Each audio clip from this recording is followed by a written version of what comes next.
दोस्तों नमस्कार, मैं राम सूरत यादव। राहुल गांधी को मिली सजा अब धीरे धीरे बीजेपी को गले की हड्डी बनती जा रही है और धीरे धीरे बीजेपी भी फंसती जा रही है। जैसा कि आप लोगों को मालूम है कि जिस समय राहुल गांधी को सजा मिली थी और मानहानि के मुकदमे में अधिकतम सजा उनको मिली थी और उनकी सांसदी चली गई थी और उसी आधार पर उनका जो है सरकारी बंगला भी ले लिया गया था। लेकिन अब धीरे धीरे ऐसा मामला फंसता जा रहा है कि एक तरीके से पूरी सजा का पर्दाफाश होता जा रहा है और लग रहा है कि राहुल गांधी को जल्दबाजी में और एक साजिश के तहत सजा दी गई है। और ऐसा हम इसलिए कह रहे हैं कि जिस जज महोदय ने राहुल गांधी को सजा दिया था और वह मामला अब धीरे धीरे सुप्रीम कोर्ट में पहुंच गया और सुप्रीम कोर्ट में कोई और नहीं, गुजरात लीगल सेल के 2 सचिवों के द्वारा जो है याचिका दायर की गई है और उसमें चैलेंज किया गया है कि जिस जो है सजा जज ने राहुल गांधी को सजा दिए थे एच वर्मा ने, उनको इतनी जल्दी प्रमोशन कैसे दिया गया। आप कल्पना कीजिए 10 फरवरी को उनको जो है सीजीएम सूरत कोर्ट बनाया जाता है और 2 महीने के अंदर उनको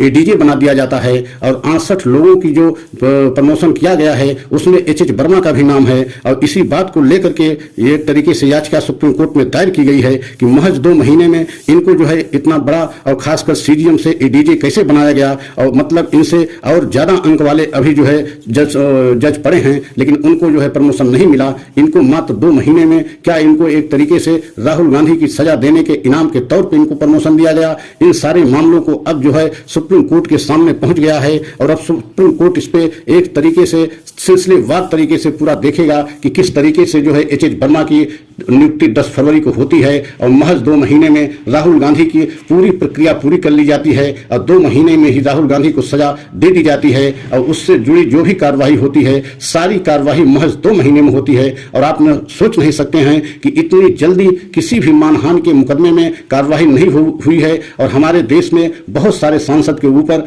मानहानि के मुकदमे चल रहे हैं, विधायक के ऊपर चल रहे हैं, मंत्रियों के ऊपर चल रहे हैं, लेकिन जितनी जल्दी कार्रवाई राहुल गांधी के मानहानि के मुकदमे में हुई ये एक देखने और एक तरीके से संदेह पैदा करता है कितनी जल्दी कार्रवाई कैसे हुई और सारी प्रक्रिया पूरी कर ली गई। जबकि एक तरीके से राहुल गांधी के वकील अभिषेक मनु सिंघवी एवं सुप्रीम कोर्ट के जाने माने वकील अभिषेक मनु सिंघवी ने स्पष्ट तौर से कहा है कि जिस यानी मानहानि के मुकदमे में राहुल गांधी को सजा दी गई है वह एक तरीके से सजा ही गलत है और जिस तरीके से मुकदमा जिस व्यक्ति द्वारा खासकर प्रोलेस मोदी द्वारा जो है मुकदमा दायर किया गया या शिकायत की गई वही एकदम गलत है। क्योंकि मानहानि के मुकदमा वही व्यक्ति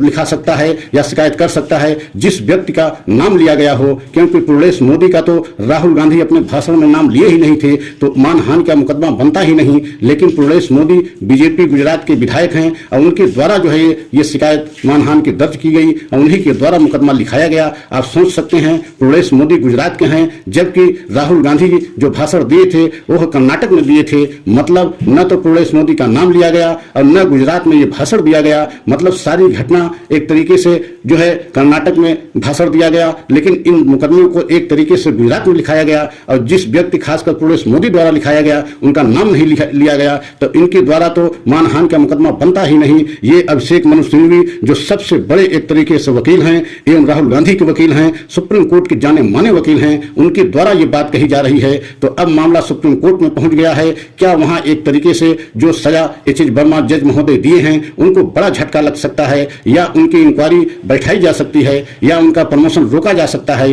ये सारे सवाल अब जो है पैदा हो रहे हैं कि जिस तरीके से राहुल गांधी को सजा दी गई थी और खासकर आपने देखा है कि 10 फरवरी को इनकी नियुक्ति सीजीएम सूरत कोर्ट होती है और 7 फरवरी को राहुल गांधी जो है संसद में मोदी जी से सवाल पूछे थे और प्रधानमंत्री मोदी जी से यही सवाल पूछे थे कि आपका अडानी के साथ रिश्ता क्या है और अडानी के हाथों देश की सारी संपत्तियां सारी संस्थानों को आप क्यों बेच रहे हैं और जहां भी आप विदेशों में जाते हैं वहां कोई न कोई टेंडर आप अडानी को जरूर दिला रहे हैं। इसके पीछे का राज क्या है, आपका अडानी का क्या है। इन्हीं सवालों को लेकर के बीजेपी एकदम हैरान परेशान हो गई थी और खासकर संसद में एक तरीके से न मोदी जवाब दिए थे न मोदी की तरफ से मंत्रिमंडल का कोई भी मंत्री जवाब दिया था और पूरी बीजेपी एक तरीके से इससे तिरमिला गई थी। और राहुल गांधी के द्वारा जो भी वहां सवाल पूछे गए थे एक तरीके से संसदीय कार्यप्रणाली से उन सवालों को हटा भी दिया गया था। आप सोच सकते हैं कि राहुल गांधी के द्वारा पूछे गए सवालों को भी एक तरीके से संसदीय कार्यप्रणाली से हटा दिया गया लेकिन राहुल गांधी कुछ और नहीं बल्कि जनता के सवाल पूछे थे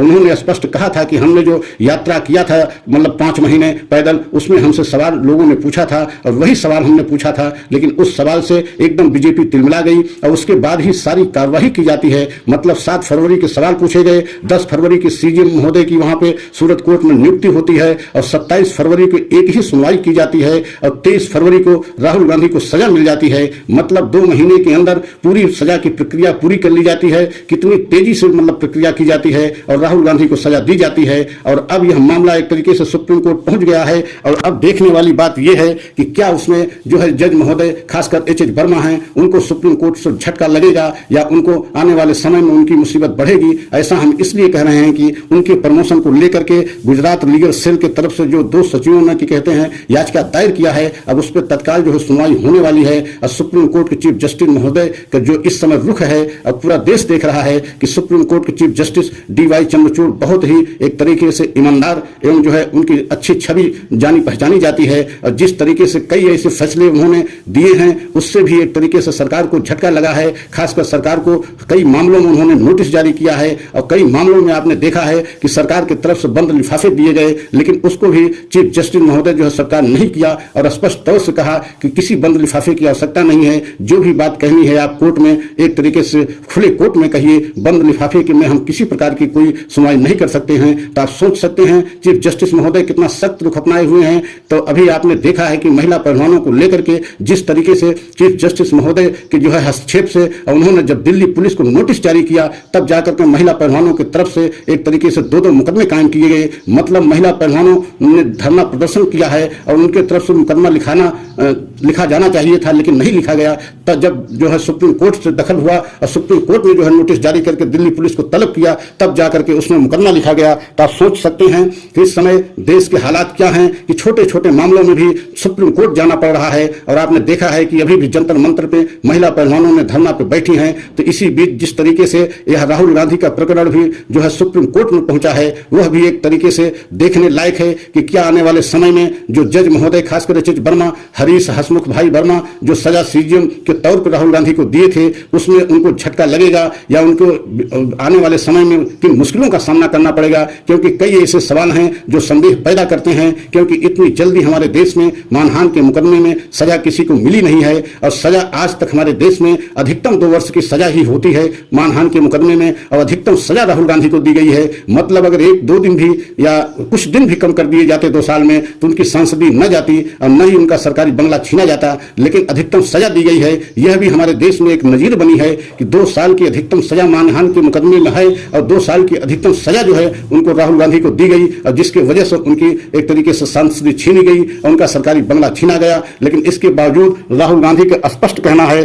कि हम किसी भी कीमत पर हर कुर्बानी देने के लिए तैयार हैं, लेकिन हम सरकार के सामने झुकने के लिए तैयार नहीं है और जनता की आवाज उठाते रहेंगे। हम शहीद जो है हमारे पिता शहीद हुए हैं, हम उनके पुत्र हैं, हम शहादत के लिए भी तैयार हैं। इससे बीजेपी और एकदम बौखला गई है, एकदम हैरान है कि राहुल गांधी इतना सख्त रुख कैसे अपनाए हुए हैं। और अगर हमारा सच आप सभी देशवासियों को अच्छा लगा हो तो लाइक सब्सक्राइब अवश्य करें, कमेंट में अपनी राय अवश्य दें कि क्या जो है जज महोदय की मुश्किल बढ़ेगी आने वाले समय में। और अगला वीडियो हम पुनः लेकर के आएंगे। जय हिंद, जय भारत।